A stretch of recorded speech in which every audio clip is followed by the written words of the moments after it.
하나님 말씀 보겠습니다. 하나님 말씀 요한복음 1장 43절에서 51절까지 보겠습니다. 요한복음 1장 43절에서 51절까지입니다. 하나님 말씀 이러합니다. 이튿날 예수께서 갈릴리로 나가려 하시다가 빌립을 만나 이르시되 나를 따르라 하시니 빌립은 안드레와 베드로와 한 동네 벳세다 사람이라. 빌립이 나다나엘을 찾아 이르되 모세가 율법에 기록하였고 여러 선지자가 기록한 그 일을 우리가 만났으니 요셉의 아들 나사렛 예수니라. 나다나엘이 이르되 나사렛에서 무슨 선한 것이 날 수 있느냐. 빌립이 이르되 와서 보라 하니라. 예수께서 나다나엘이 자기에게 오는 것을 보시고 그를 가리켜 이르시되 보라 이는 참으로 이스라엘 사람이라. 그 속에 간사한 것이 없도다. 나다나엘이 이르되 어떻게 나를 아시나이까? 예수께서 대답하여 이르시되 빌립이 너를 부르기 전에 내가 무화과 나무 아래에 있을 때에 보았노라. 나다나엘이 대답하되 랍비여 당신은 하나님의 아들이시요 당신은 이스라엘의 임금이로소이다. 예수께서 대답하여 이르시되 내가 너를 무화과 나무 아래에서 보았다 함으로 믿느냐? 이보다 더 큰 일을 보리라. 또 이르시되 진실로 진실로 너희에게 이르노니 하늘이 열리고 하나님의 사자들이 인자 위에 오르락 내리락 하는 것을 보리라 하시니라. 아멘.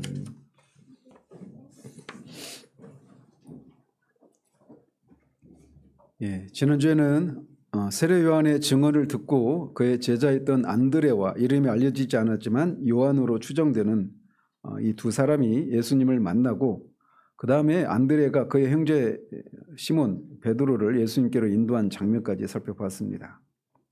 오늘은 이어서 빌립과 나다나엘이라고 하는 이 두 사람을 예수님의 제자로 부르시는 장면을 살펴보도록 합니다. 한편 이 요한복음은 예수님께서 제자들을 부르시는 장면을 기록한 것이 이 공관복음서와는 차이가 있다라고 하는 것을 보게 됩니다. 마태, 마가, 누가 복음 이 세 개의 복음을 공관복음이라고 말을 하는데 이 공관복음에는 갈릴리에서 베드로와 안드레 이 두 사람이 형제입니다. 그리고 야고보와 요한 이 두 사람도 형제예요. 그래서 이 네 명의 형제들을 부르신 것과 또 세리 마태를 부르신 내용을 기록하고 있습니다. 그런데 요한복음에는 이런 내용에 대해서는 완전히 생략하고 있습니다.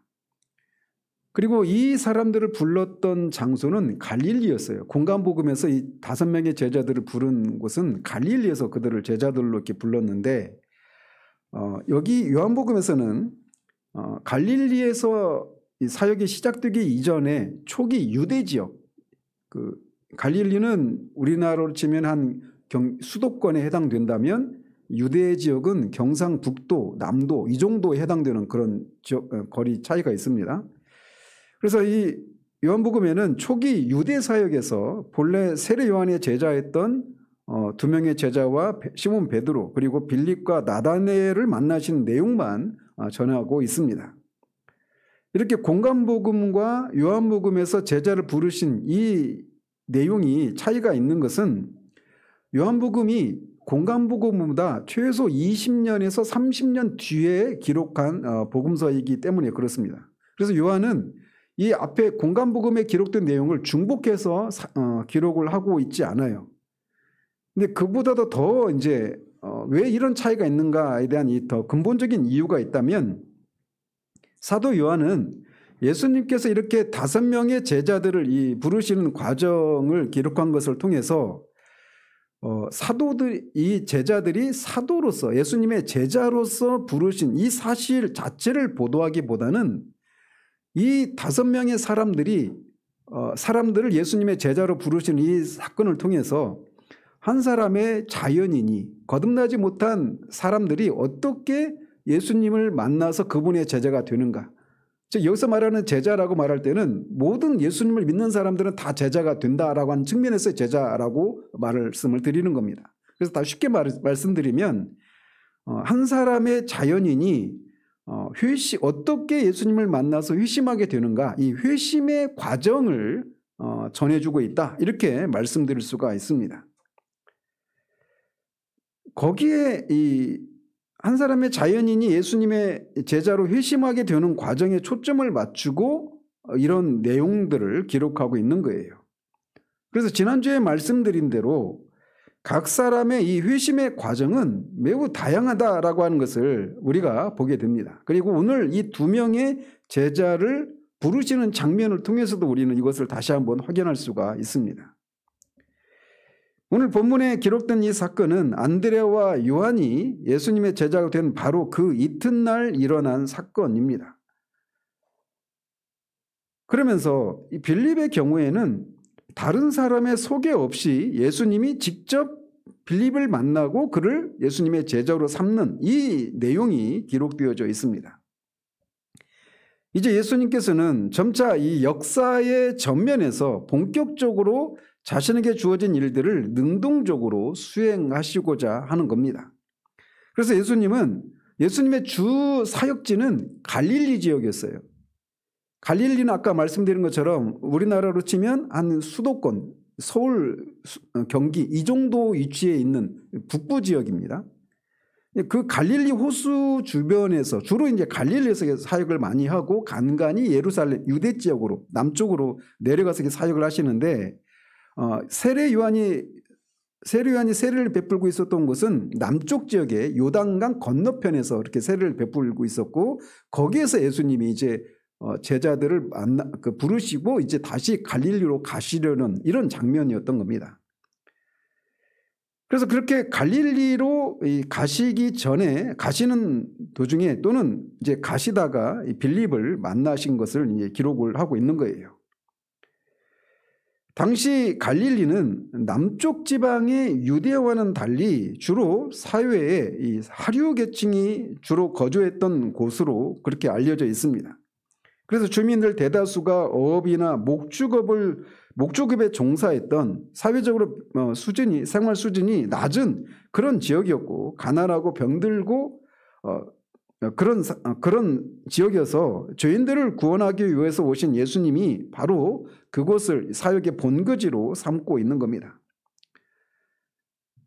아마도 그곳으로 가시던 중에 빌립을 만나셨는데 2절에 의하면 그 44절에 의하면 빌립은 안드레와 베드로의 고향인 벳세다 사람이었다라고 소개를 하고 있습니다. 이 벳세다는 갈릴리 북부에 있는 어촌 마을이었는데 그렇다고 해서 빌립이 직업이 어부였느냐 이것에 대해서는 분명하지는 않습니다. 어쨌든 주님은 빌립을 만나고 단순히 나를 따르라라고만 그렇게 말씀하셨습니다. 그러자 빌립은 그날로 주님을 따랐습니다. 여기서 따르라라고 말할 때 이것은 단순히 그냥 내 뒤를 따라오라 이런 정도의 의미가 아니라 지적으로 나를 따르라 또는 도덕적으로 나를 따르라 또는 종교적으로 나를 따르라 이런 의미가 있는 겁니다. 따라서 나를 따르라 이 말은 결국은 예수님의 제자가 되라라고 그렇게 요청을 하고 있는 것이다라고 말씀드릴 수가 있어요. 그런데 여기서 볼 수 있는 것처럼 빌립의 경우에는 안드레나 그의 동료들처럼 세례 요한의 증언에 의해서 빌립의 마음이 움직인 것이 아닙니다. 또 시몬 베드로처럼 그의 형제 안드레의 이 증언을 듣고 예수님께로 나온 것도 아니었어요. 빌립의 경우에는 그리스도 자신에 의해서 직접 부르심을 받았습니다. 즉 빌립이 예수님의 제자로 부르심을 받는 이 일에는 인간의 중개가 사용되지 않았던 것을 볼 수가 있습니다.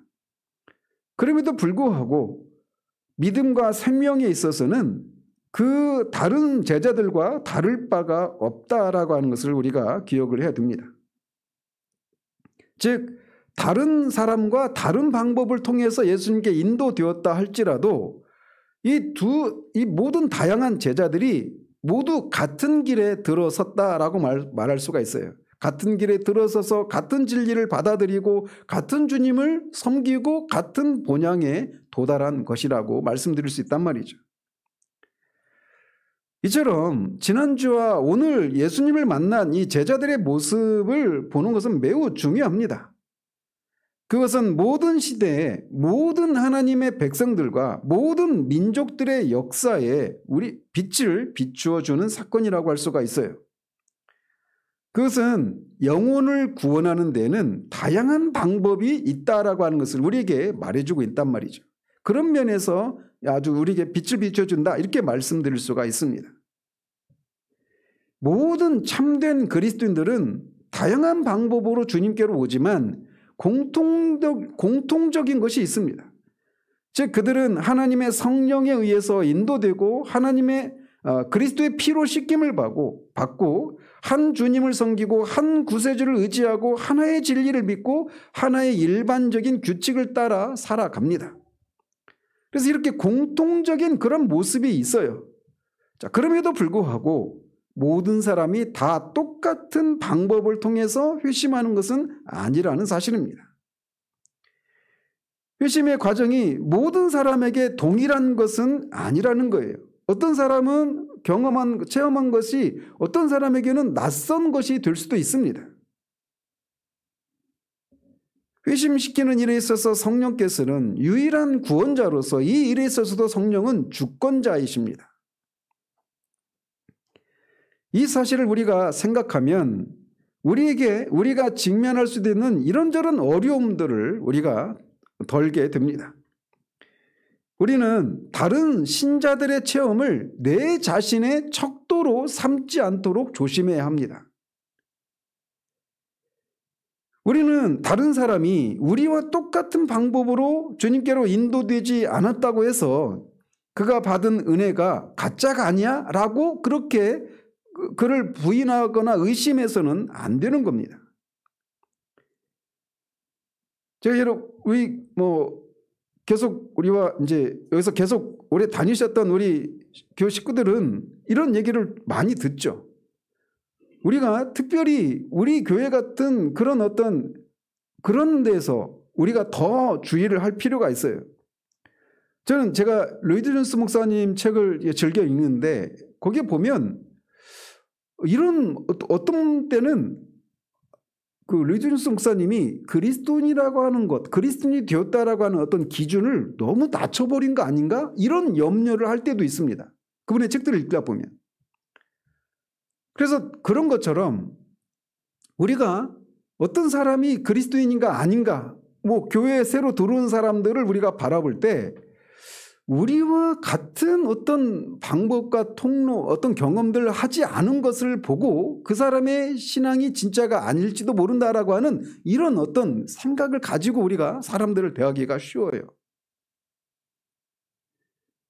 여러분이 제가 유사 그리스도인에 대한 복음이란 무엇인가라고 하는 말씀을 전하면서도 서론 부분에서 유사 그리스도인에서 말하고 있는 그리스도인인 것 같지만 사실은 그리스도인이 아닌, 그러니까 영어 제목으로는 유사 그리스도인이 almost Christian입니다.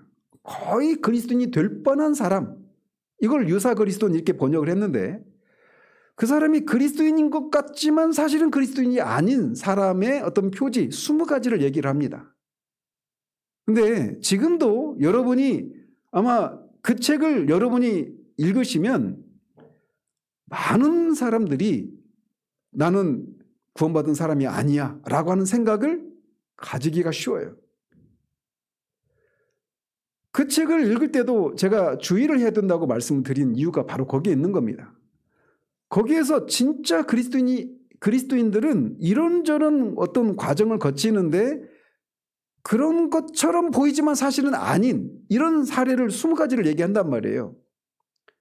근데 그런 책을 잘못 읽으면 여기에서 말하고 있는 이런 것이 나한테는 없는데 내가 정말 그리스도인이 맞는가라고 하는 생각을 하게 됩니다. 잘못 읽으면.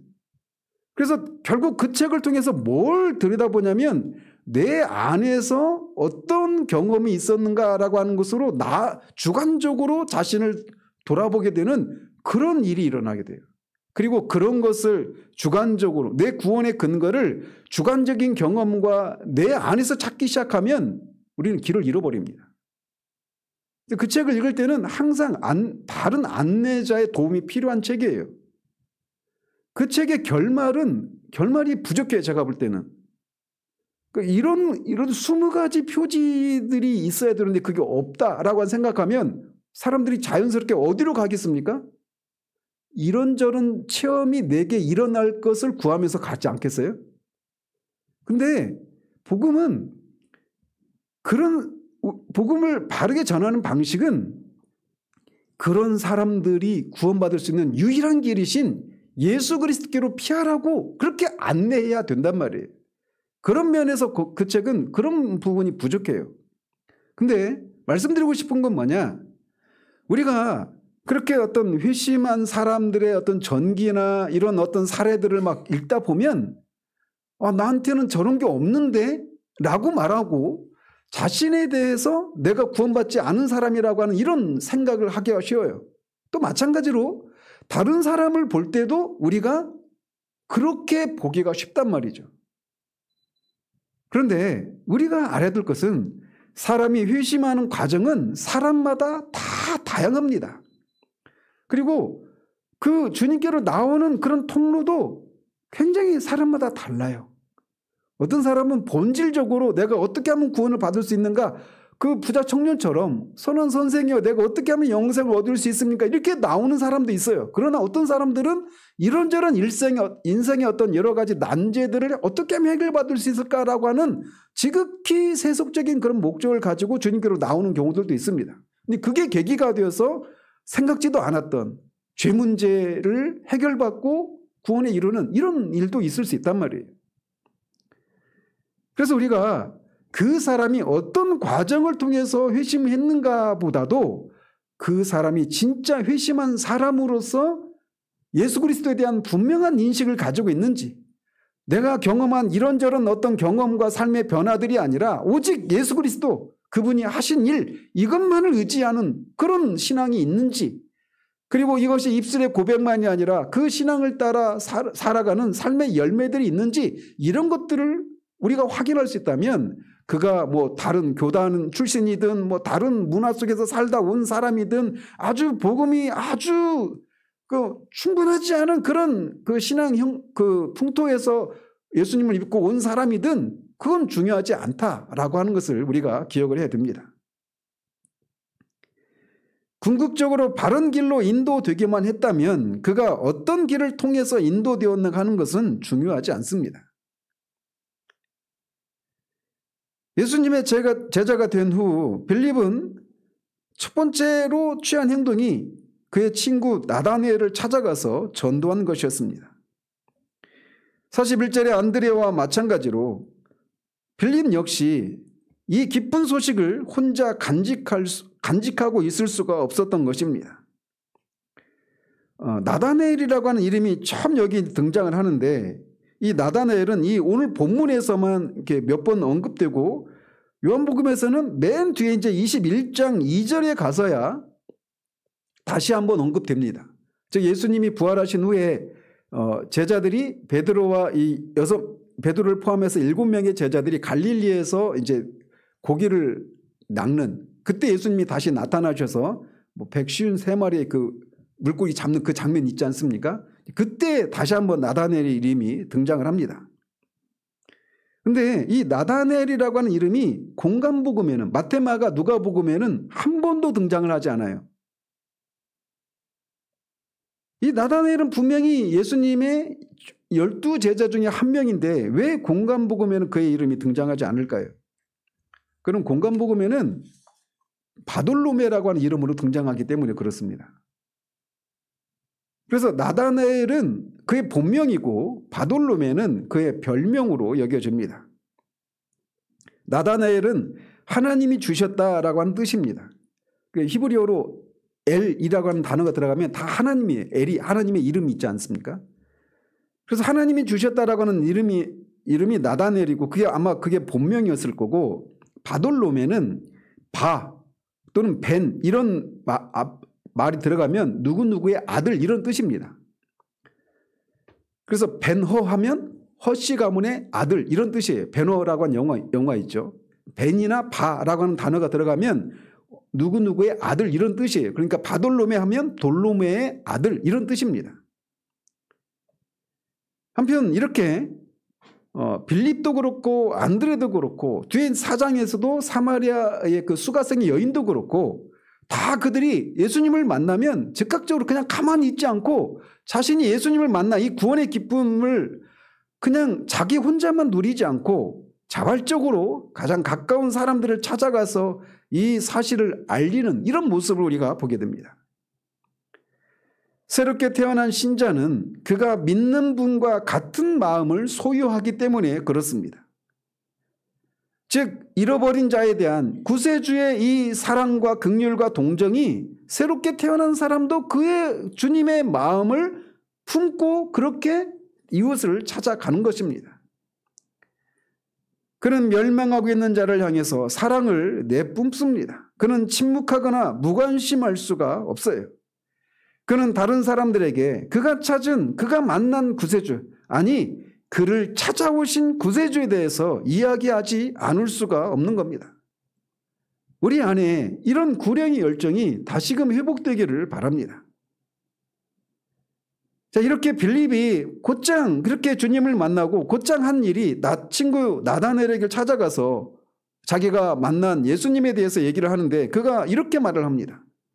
모세가 율법에 기록하였고 여러 선지자가 기록한 그 일을 우리가 만났으니 요셉의 아들 나사렛 예수니라. 유대인들은 구약 성경을 율법과 선지자들의 글 이렇게 표현하기도 하고 예수님이 누가복음에서 말씀하신 것처럼 율법과 선지자의 글과 시편 이렇게도 표현을 합니다. 그래서 히브리어로 기록된 구약 성경의 이 전체 이름이 히브리어로는 토라, 네비임, 우케투빔 이런 뜻이에요. 그래서 우리말로 번역하면 율법, 예언들과 기록들 이런 뜻입니다. 그래서 지금 여기서 모세가 율법에 기록했고 여러 선지자가 기록한 글 이거는 결국 구약 성경을 가리키는 겁니다. 그래서 빌립은 구약 성경에서 말한 그이를 우리가 만났다 이렇게 말을 하고 있는 거예요. 여기서 말하는 그이는 누굽니까? 그리스도, 메시아를 가리키는 겁니다. 그러면서 그 구약 성경에서 기록한 그이, 그 그리스도, 메시아가 나사렛 예수다. 요셉의 아들 나사렛 예수다. 이렇게 증언을 하고 있는 거예요. 자, 우리는 이게 이미 일어난 사건을 우리가 접하고 있으니까 이게 어떤 의미가 있는지 잘 이렇게 와닿지 않을 수가 있습니다. 그런데 빌립이 구약에서 말하는 그이, 즉 메시아를 만나다 이렇게 말을 하고 있어서 빌립은 구약 성경을 어떻게 이해를 하고 있는지, 어떻게 이해하고 있다라고 하면서 우리에게 말해주고 있는 겁니까? 구약 성경은 누구에 대한 책이다 이렇게 말해주고 있는 거예요. 그리스도에 대한 얘기다 이렇게 말하고 이해하고 있다라고 하는 것을 우리에게 말해주고 있는 겁니다. 그리스도가 구약의 총체이고 본질이다라고 하는 것을 그가 알고 있었던 거예요. 구약에서 말하고 있는 중심 이야기는 바로 그리스도이십니다. 그래서 우리 주님은 유대인들에게 뒤에 5장 39절에 보면 성경이 곧 내게 대하여 증언하는 것이니라 이렇게 말씀하고 있어요. 근데 거기서 그때 성경은 아직은 신약 성경이 기록되지 않았던 때니까 구약 성경을 가리키는 겁니다. 그래서 구약 성경은 나에 대해서 증언하고 있다. 나에 대해서 증언하고 있는 책이다. 이렇게 말씀하고 있는 셈이란 말이죠. 구약에 얼마나 많은 사건과 얼마나 많은 사람들이 기록되어 있습니까? 그런데 그 수많은 사건과 사람들에 대한 기록들이 결국 예수님, 메시아이신 그리스도 자신에 대해서 증언하고 있다라고 말씀하고 있는 거예요. 구약에는 예수라고 하는 이름으로 메시아가 오실 것이다라고 하는 이야기는 없습니다. 시간이 지나면서 점진적으로 구원자라 오실 분에 대한 예언이 구체적이 되어 갑니다. 처음에 아담에게 약속하셨던 여자의 후손이 그리스도이십니다. 또 아브라함에게 주신 약속, 모든 민족이 네 후손을 통해서 복을 얻게 될 것이다 라고 한 이 약속이 갈라디아서에서 사도 바울은 후손, 넷이 단수로 얘기했으니 그가 곧 예수 그리스도다. 이렇게 그리스도라고 이렇게 말씀하고 있지 않습니까? 여자의 후손이 아브라함의 후손으로 또 야곱은 실로가 나오실 때까지라고 하는, 유다를 축복하면서 그렇게 얘기할 때 실로라고 하는 말을 통해서 그분이 오실 메시아라고 하는 것을 야곱이 그렇게 말을 했던 거죠. 시내산에서 제정된 예배의식에 사용된 모든 희생 제물도 그리스도를 가리키는 것입니다. 또 모든 대제사장은 그리스도의 모형입니다. 히브리서가 그것을 우리에게 말해주고 있지 않습니까? 또 성막의 모든 부분도 다 그리스도의 인격과 사역을 예표하고 있는 거예요. 그래서 성막의 구조가 있지 않습니까? 그 물두멍, 번제단, 그 안에 들어가서 진설병과 금초대가 있고 분향단이 있고 지성소, 이 모든 것들, 이 기구들이 다 그리스도의 사역을 예표하는 거예요. 그리고 이스라엘의 사사들과 구원자들도 그리스도의 상징입니다.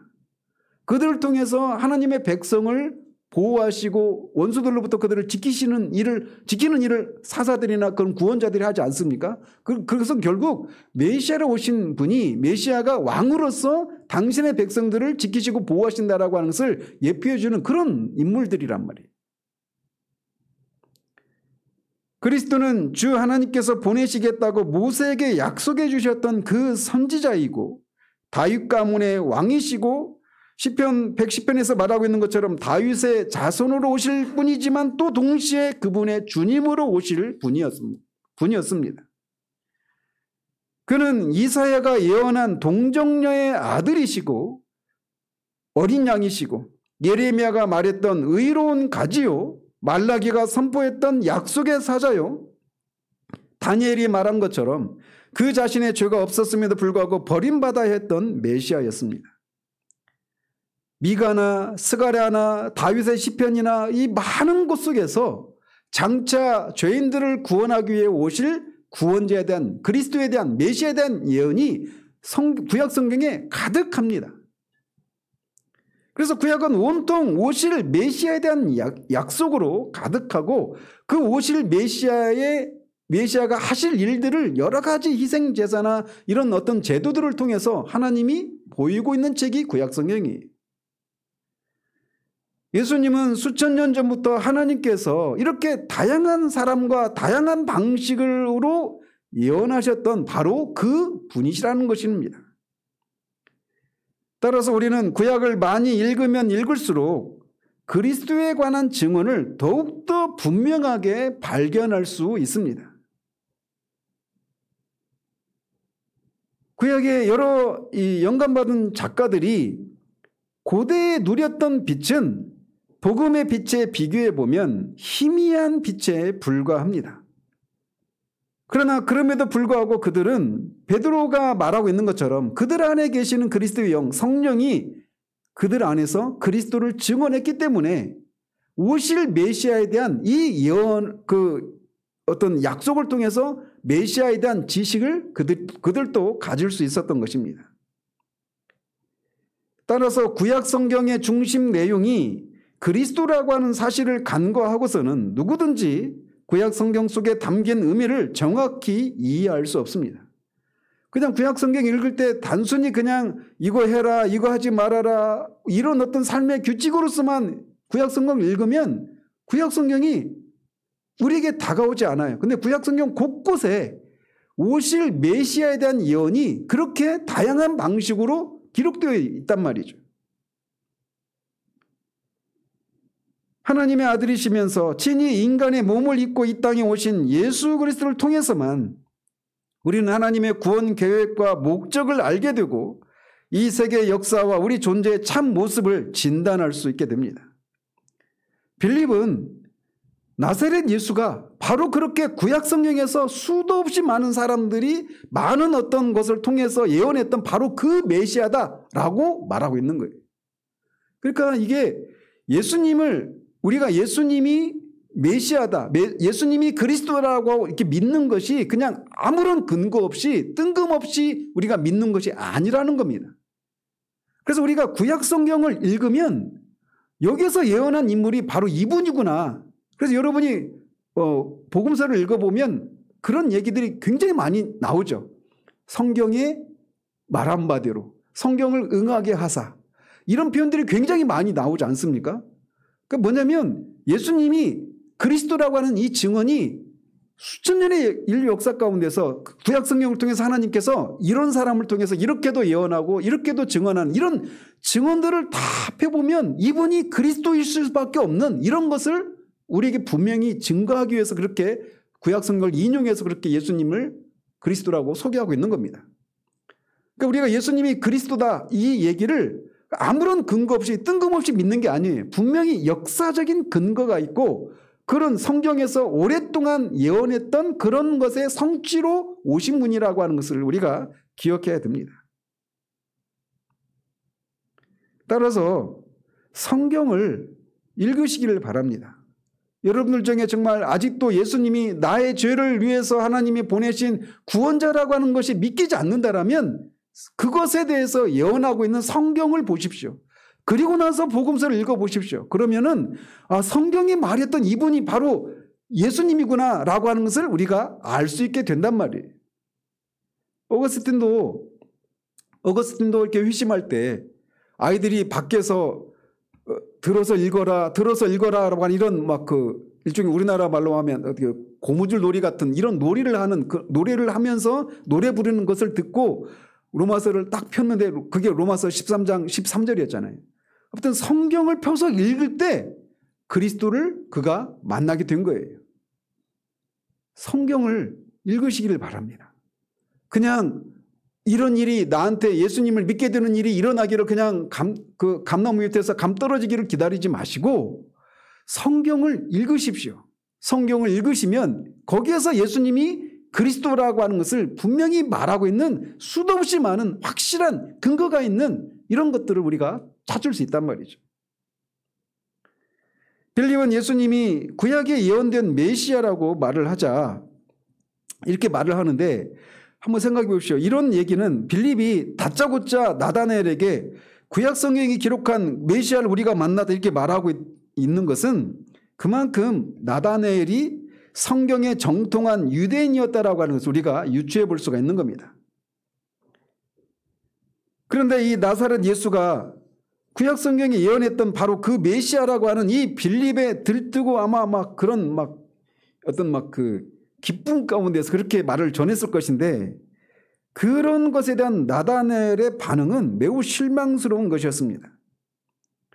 나사렛에서 무슨 선한 것이 날 수 있느냐? 약간의 조롱조로 반박을 합니다. 여기서 선한 것이라고 하는 것은 좋은 것, 옳은 것, 유익한 것 이렇게 다양한 의미로 해석될 수 있는 건데 결국은 이 말을 통해서 나다나엘이 갈릴리에서 무슨 메시아가 나겠느냐 이렇게 말을 하지 않았지만 결국은 이 나사렛에서는 메시아가 나올 수가 없다 이렇게 말을 하고 있는 것이죠.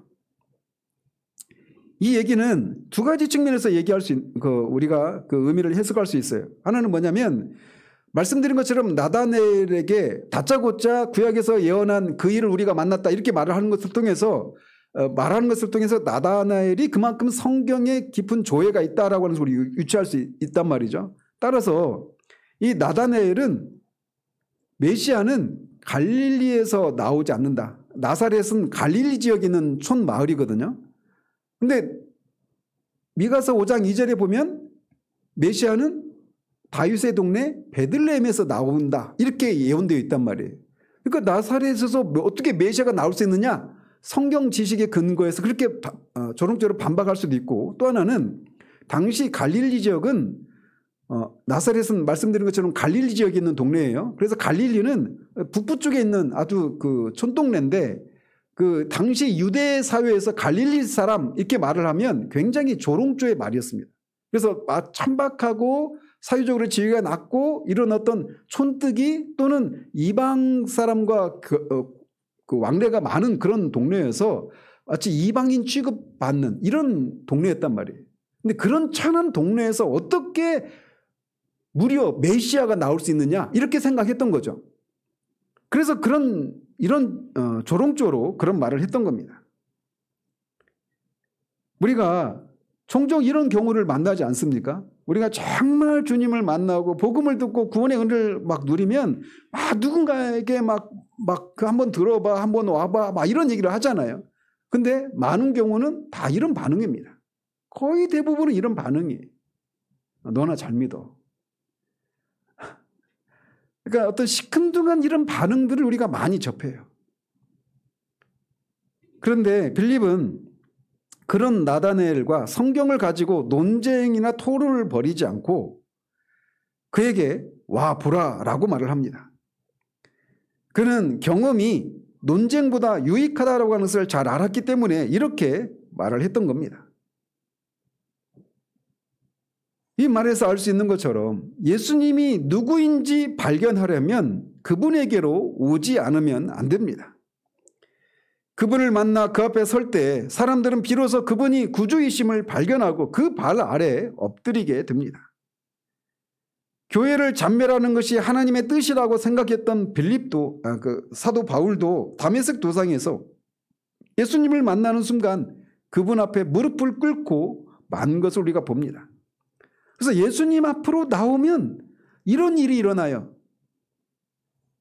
그렇기 때문에 사탄은 어떻게 하든지 사람들이 예수에게로 오는 것을 막기 위해서 여러 가지 수단들을 총동원해서 방해 공작을 펴니다. 그래서 한번 교회 와봐 라고 해서 갈게 막 그렇게 오랫동안 설득해서 그렇게 했는데 갑자기 무슨 일이 생기든지 가고 싶지 않은 그런 마음이 일어났는지 이런 일들을 막 한단 말이에요. 예수님께로 나오면 무슨 일이 일어나거든요. 근데 어떻게 하든지 그 일을 방해하기 위해서 사탄이 뒤에서 그런 공작을 한단 말이죠.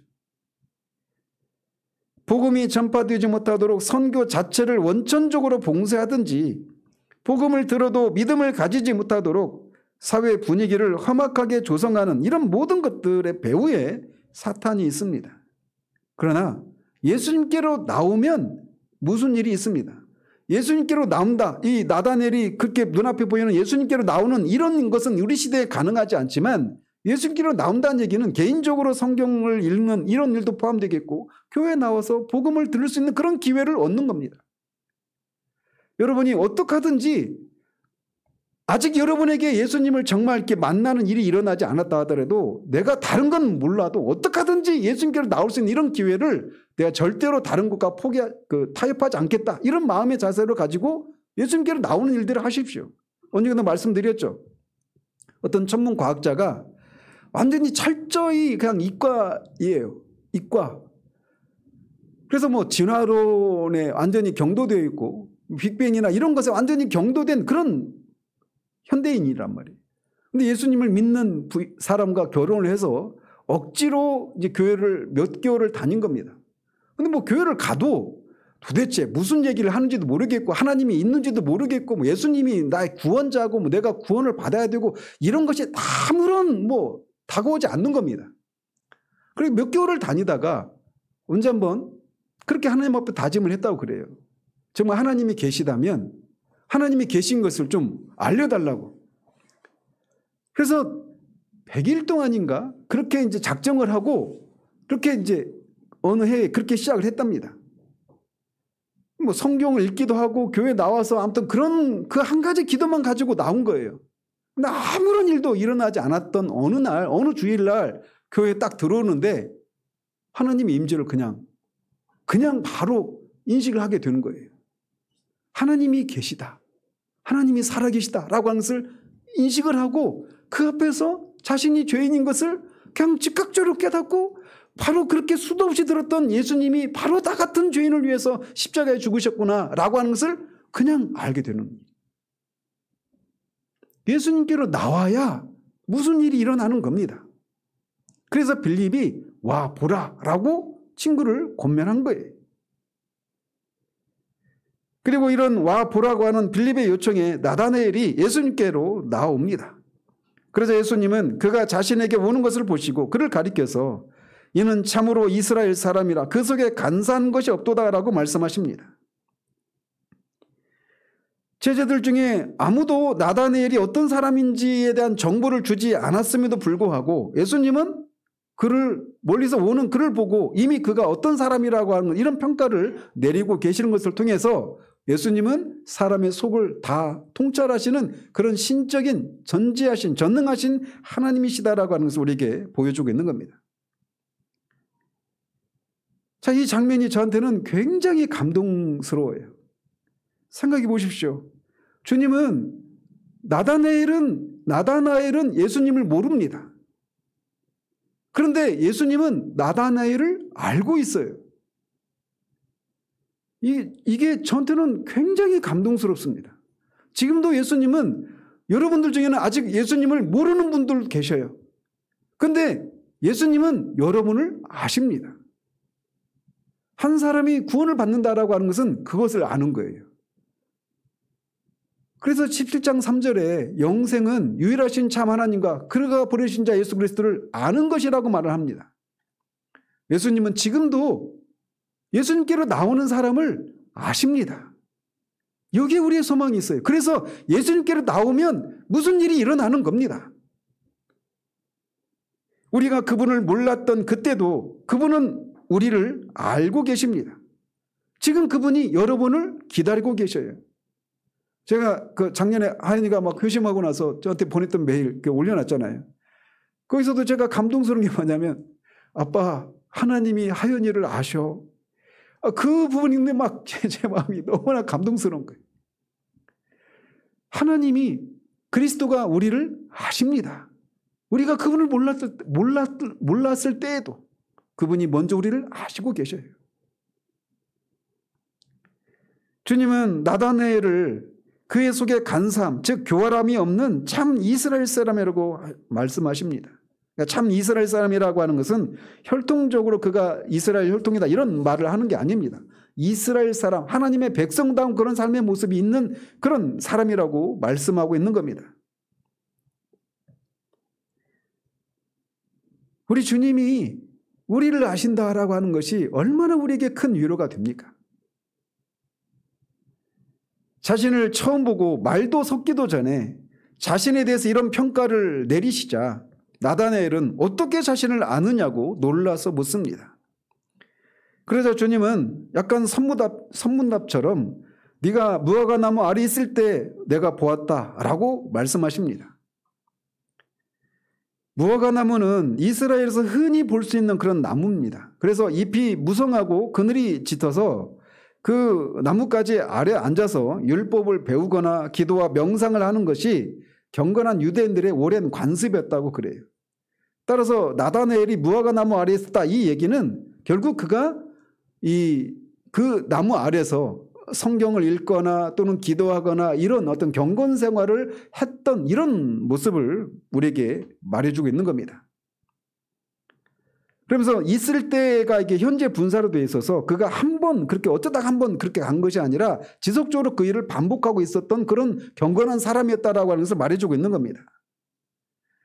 그런데 그런 그를 향해서 그 안에 간사한 것이 없는 참 이스라엘 사람 이런 말을 통해서 말씀하시는 것을 통해서 나다나엘이 정말 이 경건 그 사람들이 생각하는 것보다 훨씬 그런 경건한 그런 사람이었다라고 하는 것을 말해주고 있는 겁니다. 근데 여기에서도 저는 막 이 부분에서도 위로가 돼요. 나다나엘이 그렇게 무화과나무 아래에서 성경을 읽거나 율법을 묵상하고 또는 기도하고 이런 것들을 할 때 누구에게 보이려고 한 건 아니었을 거란 말이에요. 그래서 어쩌면은 아무도 그가 그런 일을 하고 있는지도 모를 그런 경건의 그런 습관을 가지고 있을 수 있단 말이죠.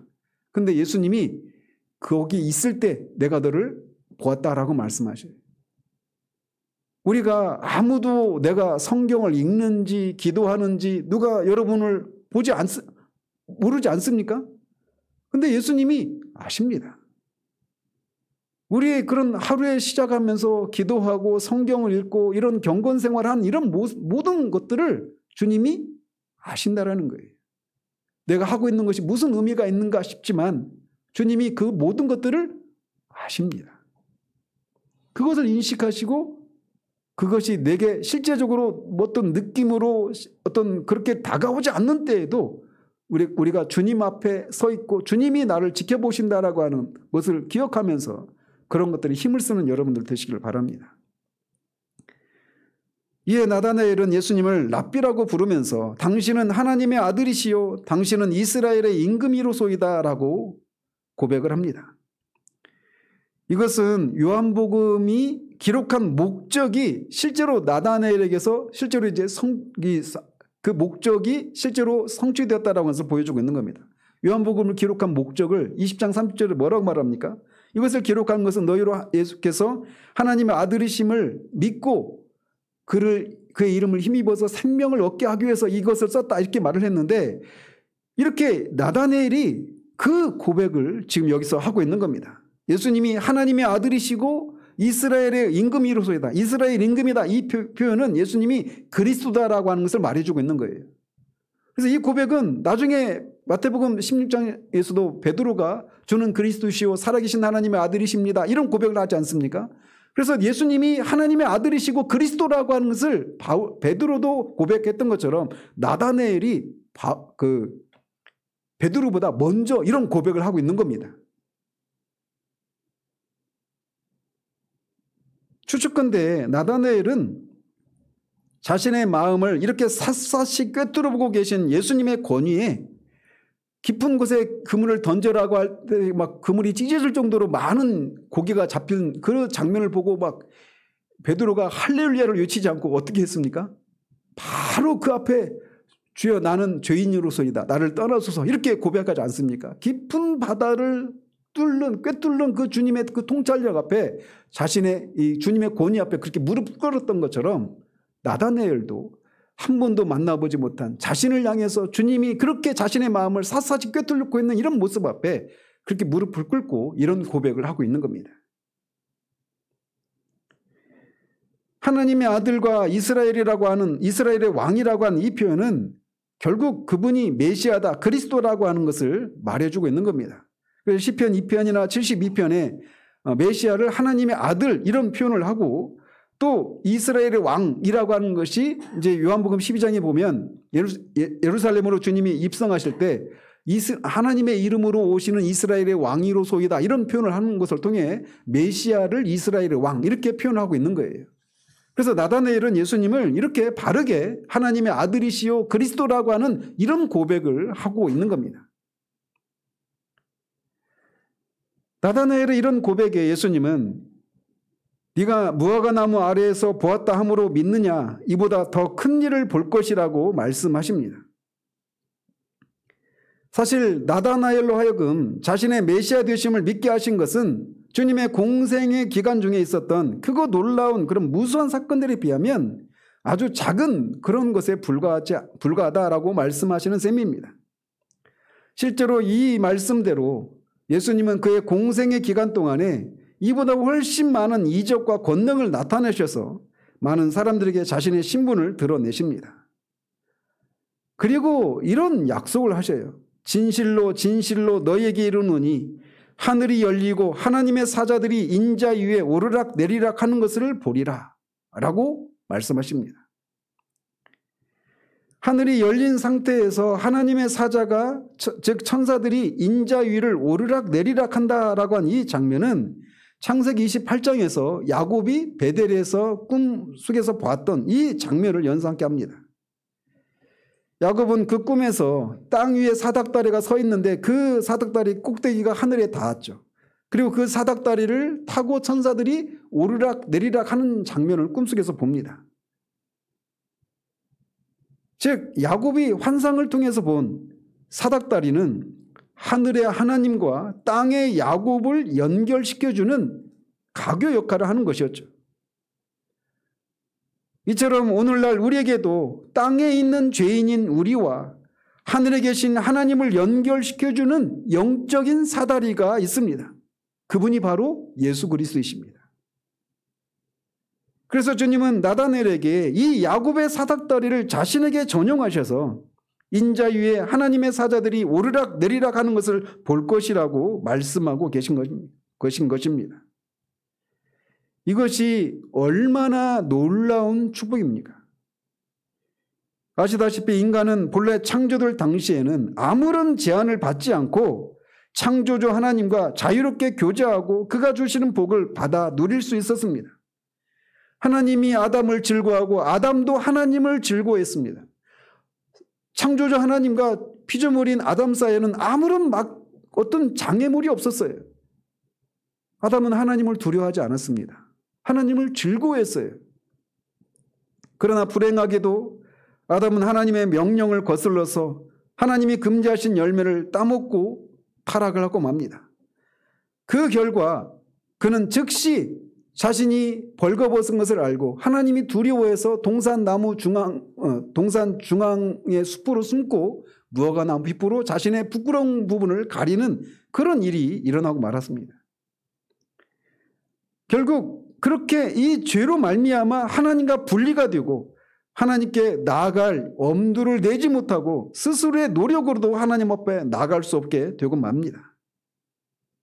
그래서 인간은 자유롭게 하나님과 교제를 나눌 수 없게 되면 물론 생명의 근원이신 하나님으로부터 단절되어서 영원히 죽게 되었습니다. 그것이 인간의 상태인데 그 상태를 회복하기 위해서 오신 분이 하나님의 아들이신 우리 주 예수 그리스도이십니다. 하나님의 독생자이신 우리 주 예수 그리스도께서 인간의 육신을 입고 이 땅에 오셔서 인간들의 모든 죄를 짊어지시고 죄인들을 대신해서 십자가에 죽으심으로 죄인이 하나님께 나아갈 수 있는 길을 열어주셨습니다. 즉 우리는 예수 그리스도의 십자가 보혈의 공로를 의지해서 하나님께 나아갈 수 있게 되었는데 그렇게 될 뿐만 아니라 생명의 근원이신 하나님과 교제함으로써 영생을 얻을 수 있게 된 것입니다. 그런 의미에서 예수 그리스도는 하늘의 하나님과 땅에 거하는 죄인인 우리를 연결시켜주는 참 사다리요 참 중보자가 되시는 유일한 분이십니다. 그런데 이것을 보게 될 것이라고 말씀하시는 이 장면을 한번 보십시오. 말씀드린 것처럼 아담은 하나님이 금지하신 나무 열매를 따먹고 자신의 벌거벗음을 알고 숲으로 숨어서 자신의 부끄러운 부분을 가렸죠. 뭘로요? 무화과 나무 잎으로. 그런데 그랬는데 공교롭게 무화과 나무 아래 있었던 나다나엘에게 예수님이 아담이 그렇게 나아갈 수 없었던 그 일들이 이제 끝나고 하나님께 나아갈 수 있는 길이 열리게 될 것이라고 하는 것을 말씀하시고 그런 것을 네가 보게 될 것이라고 약속하고 있다라는 것입니다. 정녕 예수 그리스도는 죄인이 생명의 주인이신 하나님께 나아갈 수 있는 유일한 통로이고 하나님의 은혜의 보좌에 나아갈 수 있는 유일한 길이 되십니다. 이는 예수님을 통해서 하늘문이 열리고 하나님과의 교제와 소통이 이루어지게 될 것이라고 하는 것을 약속해 주고 있는 거예요. 예수님만이 하늘문을 여실 수 있는 분이십니다. 죄로 말미암아 닫혀진 이 천국의 문을 열 수 있는 유일한 분은 십자가에 죽으셨다 다시 사셔서 계시록에서 말씀하시고 있는 것처럼 사망과 음부의 열쇠를 가지신 그분만이 천국의 문을 여실 수 있는 유일한 분이십니다. 그래서 예수님은 내가 곧 길이요 진리요 생명이니 나로 말미암지 않고는 아버지께로 올 자가 없느니라고 말씀하십니다. 예수님이 길이시기 때문에 예수 그리스도라고 하는 길을 통과하지 않고서는 아버지께로 나아갈 수 있는 길이 없습니다. 그가 어떤 방법으로 그 길에 들어섰는지는 중요하지 않습니다. 그가 예수라고 하는 그 길, 아버지께로 나아갈 수 있는 유일한 길이신 그 예수 그리스도라고 하는 길 위에 서서 그렇게 아버지께로 나가는가가 중요한 것이지 어디에서 어떤 방법으로 그 길 위에 들어서게 됐는지는 중요하지 않아요. 그러나 그가 누구든지 아버지께 나아갈 수 있는 유일한 길이신 예수 그리스도라고 하는 길을 통과하면 그는 아버지께로 나아갈 수 있습니다. 금길로 나가면 생명의 근원이신 예수님께 나아가면 우리는 생명을 누리게 됩니다. 우리는 다 태어나서 지금 살고 호흡하고 있는 차원에서 이런 창조된 자연적 우리가 타고난 그런 생명을 누리고 있습니다. 그러나 하나님이 우리에게 주시고자 하시는 이 생명은 창조되지 않은 생명입니다. 하나님의 생명입니다. 이 하나님의 생명, 영생을 누리도록 하기 위해서 하나님이 아담을 창조하셨고 또 타락으로 인해서 그것을 누릴 수 없는 사람들을 위해서 그를 누릴 수 있는 유일한 길인 예수 그리스도 하나님의 아들을 보내셔서 우리를 대신해서 그 십자가의 형벌을 받게 하신 것을 통해 하나님께 나아갈 수 있는 길을 마련하시고 하나님으로부터 이런 생명을 받아 누릴 수 있도록 하신 것입니다. 예수님이 십자가에 달려 돌아가실 때 성소와 지성소를 구분했던 휘장이 위에서 아래로 찢어짐으로 이제 예수님을 영접한 이들은 누구나 하나님의 자녀로서 하나님 앞에 당당하게 나아갈 수 있게 되었습니다. 예수님은 십자가에 달려 죽으심으로 죄로 말미암아 하나님과 사람 사이에 생겼던 담을 허무셨고 하나님과 사람 사이의 관계를 화목해 하신 유일한 화목제물이십니다. 그러므로 누구든지 예수 그리스도가 바로 이런 분이라고 하는 것을 믿고 그분께 나아가면 즉각적으로 죄의 사함과 영생의 선물을 누립니다. 주님이 오신 것은 바로 이것을 위해서 오신 거예요. 그러니 뒤로 미루지 마십시오. 오늘 바로 이 예수님이 나다넬에게 약속하신 그것을 이루신 분이시고 지금도 그렇게 나오는 자들을 아시고 그분을 만나시기를 위해서 기다리고 계신 분이심을 믿고 나오십시오. 그 길로 나가면 죄의 사함과 영생의 선물을 누립니다. 이미 그런 은혜를 덧입은 분들이라면 우리가 해야 될 것은 바로 이 안드레처럼 빌립처럼 우리의 가족들에게 우리의 친구들에게 이웃에게 이 사실을 알리는 겁니다. 와 보라. 와서 예수님 앞에 서 보라. 그러면 예수님이 하십니다. 우리가 해야 될 일은 바로 그거예요. 예수님이 그 일을 지금도 하고 계십니다. 이 예수님을 인해서 우리에게 이 생명을 주신 하나님께 찬송과 영광을 올려드립니다. 기도하겠습니다. 주님이 한 사람을 만나주시는 방법은 참으로 다양한 것을 이 5명의 제자들을 주님이 회심케 하는 이 방법의 다양성을 통해서 다시금 확인하게 됩니다. 한 사람이 구원을 받는 것은 그 과정은 사람마다 차이가 있고 다양하다라고 하는 것을 우리가 잊으면 마치 내가 어떤 사람이 경험한 그런 방법을 통해서 내가 그런 방법을 경험하지 않았기 때문에 나는 구원받지 못한 것은 아닌지 또는 다른 사람을 또 그런 시각으로 우리가 바라보아서 하나님이 근심하게 하지 않게 한 사람을 우리가 근심하게 하는 그런 우를 범하지 않는 우리들 되기를 원합니다. 우리를 구원하시는 방법에 있어서 하나님은 참으로 그 일에 있어서도 주권자이시고 지혜자이십니다. 하오니 참으로 우리가 그 방법이 아니라 그 본질을 하나님 아버지 알고 누리고 또 그렇게 사람을 바라보는 우리들 되기를 원합니다.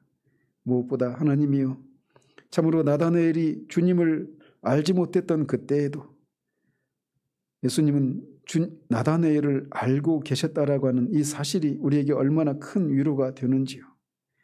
우리가 예수님을 알지 못할 때에도 예수님은 우리를 아셨습니다. 하나님 그 사실을 우리가 기억하고 나다나엘이 예수님께 나와서 그렇게 예수님이 나다나엘을 알고 있다라고 하는 것을 아는 것을 통해 그가 영생을 누리게 되었던 것처럼 우리들도 그런 은혜가 있기를 소원합니다. 아직 주님을 알지 못하는 사람들이 있다라면 주님은 그를 이미 알고 계심을 알고 그 주님께 담대히 나아가는 그런 일들이 일어날 수 있도록 도와주시옵소서.